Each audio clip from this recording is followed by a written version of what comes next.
যখন আকাশ অন্ধকারে ঢেকে গিয়েছিল, যখন পৃথিবী কাঁপছিল ভয়ে, তখন শুরু হয়েছিল এক যুদ্ধ, দেবতা বনাম অসুরের সবচেয়ে ভয়ঙ্কর সংঘর্ষ।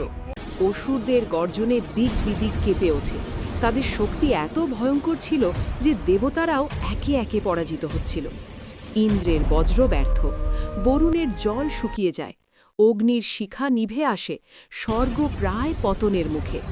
এই যুদ্ধের ভয়ঙ্কর সত্য ছিল, প্রতিটি অসুর মৃত্যুর আগে নিজের শক্তি অন্য অসুরকে দিয়ে যেত।